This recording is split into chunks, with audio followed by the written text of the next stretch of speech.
So hi guys, so for today's video, ituturo ko sa inyo kung paano ako nag-appeal dun sa violation ko na nakommit sa TikTok Shop, yung permanently restricted from selling on TikTok Shop. So ito yung guys yung mga steps na ginawa. So matatandaan nyo guys, ito yung video. Yan.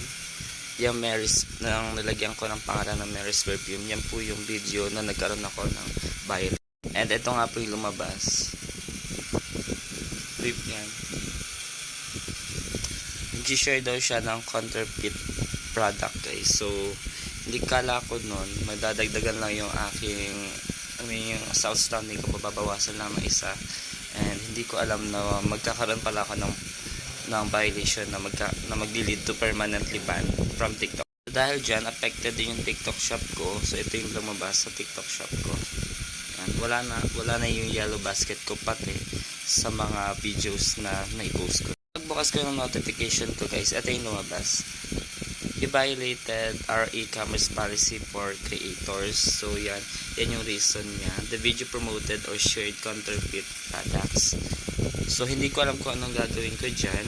And since once lang naman pwede mag-appeal, so kinuli ko na lahat ng pwede kong gamitin para ma-retrieve yung aking TikTok. Ito guys yung isa sa sinend ko dun sa appeal sa TikTok shop. In-screenshot ko yung conversation namin ng shop. Yan, ito. Yan. Sinama ko lang siya dun sa documents na in-attach ko dun sa appeal. So dahil once nga lang tayo pwede mag-appeal sa TikTok shop, meron lang tayong one chance para ma-retrieve yung ating ating account sa TikTok shop. So dapat mag-gather nyo lahat ng pwede nyong gawin na magpo-prove na talagang wala kayo nilabag. So, for example, itong ginamit ko, itong conversation namin ng mismong shop. And then,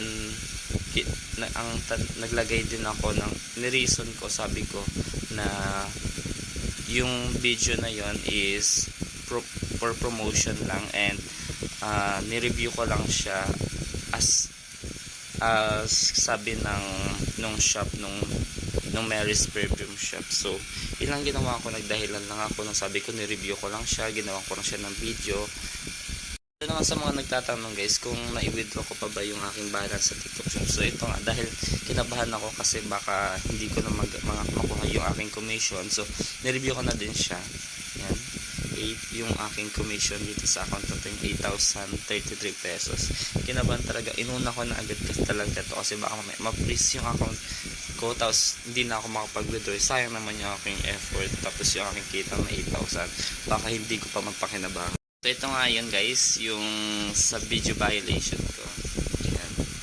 Your account is permanently restricted from selling products on TikTok shop sa showcase videos and live videos. So, ibig sabihin, wala talaga, kahit sa mga previous videos ko, wala talagang lalabas na yellow basket and wala rin akong ways para magkaroon pa ng commission sa aking mga video.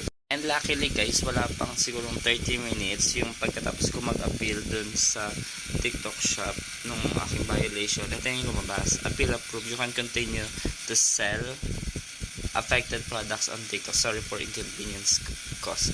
So yun guys, medyo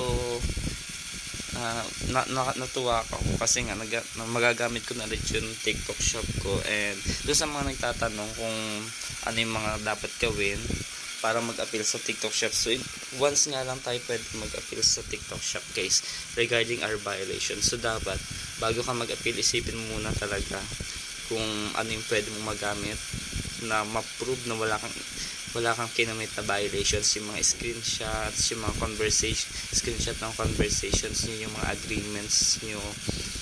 And pwede mag-search din kayo sa Google kung ano yung mga pwede nyong gamitin. And hindi ko alam kung naka-apekto to dun sa aking ginawang appeal, pero may nilagay akong isang word sa dulo na madalas ko nakikita sa mga nagkakaroon din ng violation sa TikTok shop.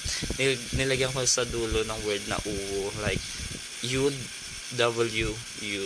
Hindi ko alam kung naka-effective talaga siya, pero trinay ko lang. Nilagyan ko talaga yung aking field dun pinakadulo ng word na uwo, and yun, na-upload naman yung aking appeal, and pwede na ulit ako mag-sell dito sa TikTok shop. May mga yellow basket na din yung aking mga videos. So yun lang guys.